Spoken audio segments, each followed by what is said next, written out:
Hey, this is Vincent from GamerGuides.com. In this special video, I'm going to talk about breeding Pokemon.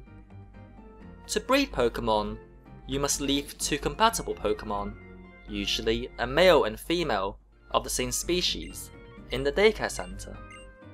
In our example, we'll be breeding two Phoebus. If you're smart, you can even breed Pokemon of different species, but the Pokemon must share the same egg group. For instance, Phoebus can breed with other water or even dragon Pokemon. Assuming there are no problems, after a while, you should receive an egg from the helper outside. Once you have an egg, just keep it in your active party. Then, after moving many steps, the egg will hatch into a level 1 Pokemon. So far so simple? Now the purpose of breeding depends on what kind of player you are. If you're a casual player, breeding is a good way to create copies of Pokemon. For example, you already have a Torchic and you want more, just breed a Torchic.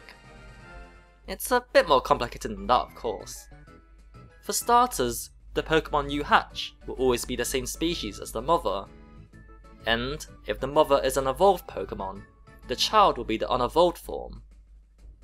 Sometimes getting a female Pokemon isn't always easy, but there is a trick you can use in situations like this. What you'll need is a Ditto and unique Pokemon that can breed with any Pokemon of any gender, and the Pokemon you'll get will be the same species as the non-Ditto parent. In this case, even if you have a male Torchic, you can breed it with Ditto to get more Torchics, even a female Torchic if you're lucky. Slightly annoyingly, getting a Ditto isn't that simple. In Omega Ruby and Alpha Sapphire, you can only find Ditto in the Mirage spots near Route 132. Otherwise you can always trade for one. Secondly, breeding is one of the main methods of getting certain baby Pokemon, which are rarely, if ever, found in the wild. For example, if you breed Pikachu, you'll get Pichu.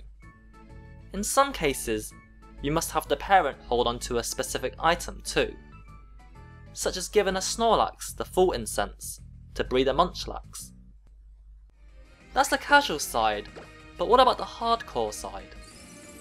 Well, breeding is the only way, without cheating, to get Pokemon with ideal stats, nature, and moves. Perfect for competitive play, or if you just want extra strong Pokemon. To do so requires a lot of preparation and time, so be sure to put aside many hours. To begin with, locate the habitat of the Pokemon you wish to breed. For our example, we're picking Phoebus, found in Route 119. Next, use the DexNav's search function to find a hidden version of that Pokemon. Then, keep encountering that Pokemon over and over again.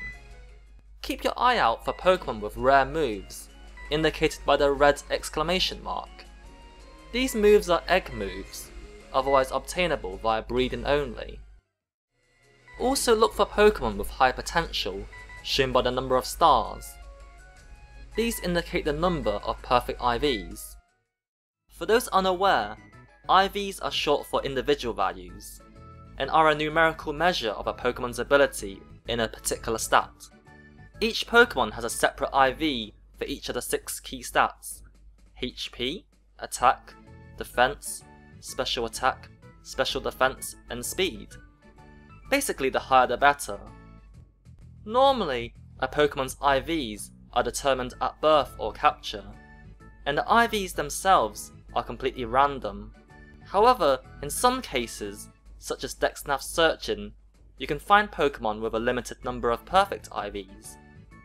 Furthermore, through breeding, you can influence IVs directly through inheritance. More about that later. First, back to the Pokemon catching. Basically, catch any Pokemon with 2 or more stars, and an unique egg move. Preferably a mixture of males and females. At this point, you may also wish to find a parent with the nature you desire. In our example, we're going for Timid. This process is easier if you have a synchronizer. In other words, a Pokemon with the synchronized ability and the correct nature. For example, Routes or Abra.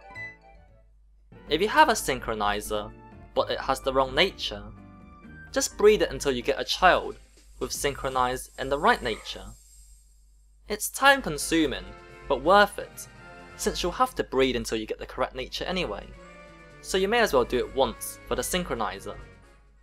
To use a synchronizer, put it at the front of your party.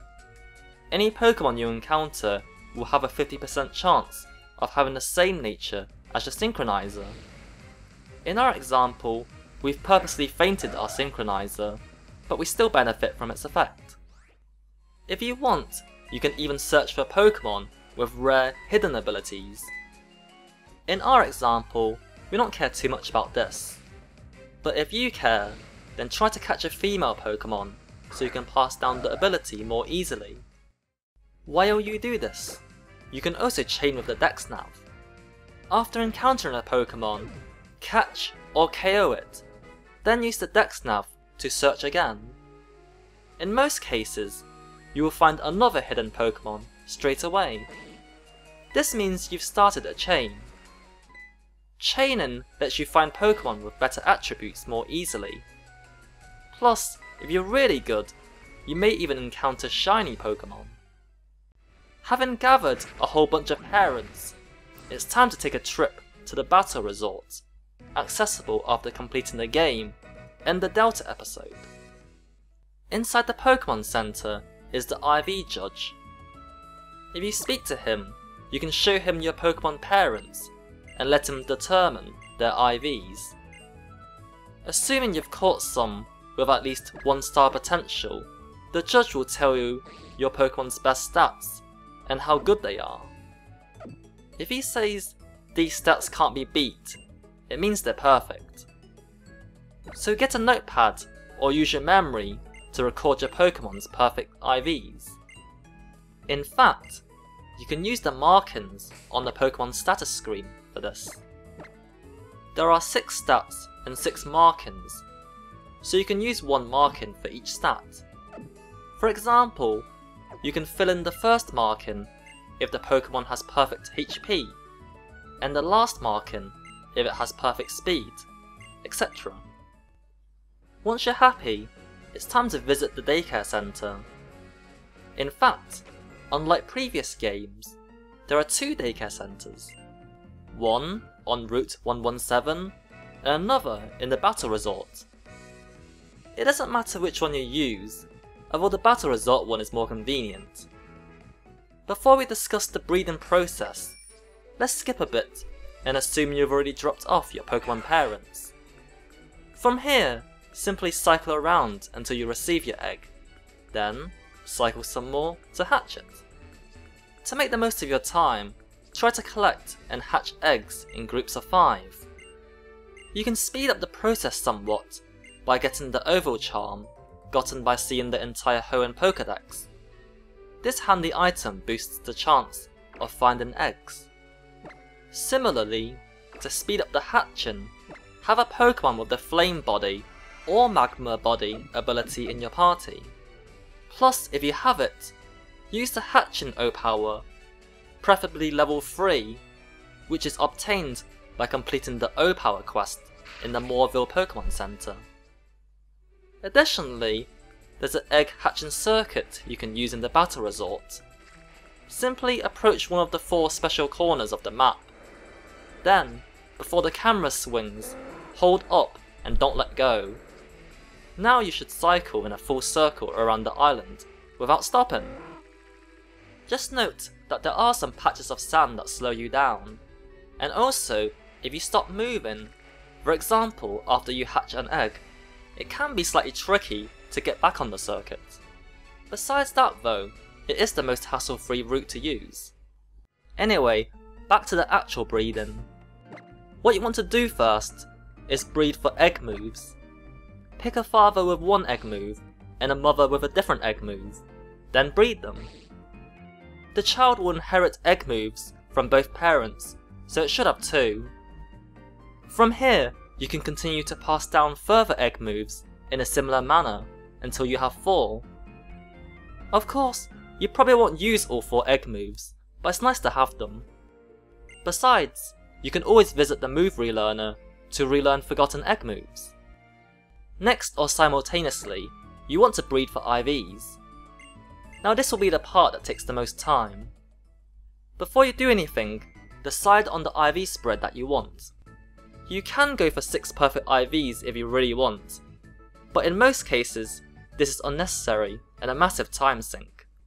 If you're a physical attacker, you just want perfect IVs in everywhere but special attack. Meanwhile, if you're a special attacker like Phoebus, you want perfect IVs except in attack. Only if you're a mixed attacker would you want all 6 perfect IVs. With the spread decided, choose a male and female with the highest number of perfect IVs, preferably at least 2 each. Also make sure that the perfect IVs are in different stats as much as possible. For example, our male Phoebus has perfect IVs in defense, special attack, and special defense, while our female has perfect IVs in special defense and speed. Ideally, our female should have perfect IVs in HP instead of special defense, but sometimes it can't be helped. Next, let the parent with the ideal nature hold onto an Everstone to pass down its nature to the child, and the other parent hold onto a Destiny Knot to pass down 5 random IVs between the 2 parents. The Everstone can be gotten from Granite Cave, or if you lost it, you can get another from your secret pals by choosing the Pick Up a Stone skill. The Destiny Knot is harder to find. You can get it as a random prize from the Pokemon contests, the Global Link minigames, or by defeating the lovey-dovey couple in Seymourville. Basically it's totally random, or you can borrow one from Pokemon X or Y. Note that if you're trying to pass down hidden abilities, there's a 6 in 10 chance of passing down the hidden ability if the mother has it. If the mother doesn't have it, but the father does, it won't pass down unless the father breeds with a Ditto, so bear that in mind. Now breeding would be so much harder without the Destiny Knot. Remember our 2 Phoebus parents? Just from those 2, you can expect to breed a child with 4 perfect IVs. How? If the child inherits the father's 3 perfect IVs, plus the mother's perfect speed. And the 5th stat doesn't really matter. Of course, you may not get a child with 4 perfect IVs. You could get one with none. Say, if it inherits the father's HP, attack, and speed, and the mother's defense and special attack. All you can do is keep breeding until you get the child with 4 perfect IVs, or better. If it's taken too long, feel free to swap out any parents with superior children. For example, you hatch a female Phoebus with perfect defense, special defense, and speed. Well, you won't be needing the original mother anymore. Having acquired a child with all the perfect IVs you wanted, breed it with a parent with different perfect IVs. In our example, a parent with at least perfect HP. Again, if you get any children better than one of the parents, replace the parent with them instead. Eventually, you should get to the stage where you have parents with 4 to 5 perfect IVs. From here, it's a lottery until you get a child with 5 perfect IVs in the correct stats. In fact, the probability at this stage is roughly 1 in 6 times 1 in 2 for each stat where it's perfect for one parent but not the other. The best you can get is therefore about 1 in 6 when both parents have all perfect stats. In our example, we ended up with 2 parents with 4 perfect IVs, both in defense, special attack, special defense, 1 in HP, and the other in speed, which gives us a 1 in 6 times 1 in 2 squared. or 1 in 24 chance of getting a perfect Phoebus. That's nearly a box of Pokemon before you can expect a perfect one, or more if you're unlucky. However, if you keep at it, eventually you should get the perfect Pokemon that you sought out for.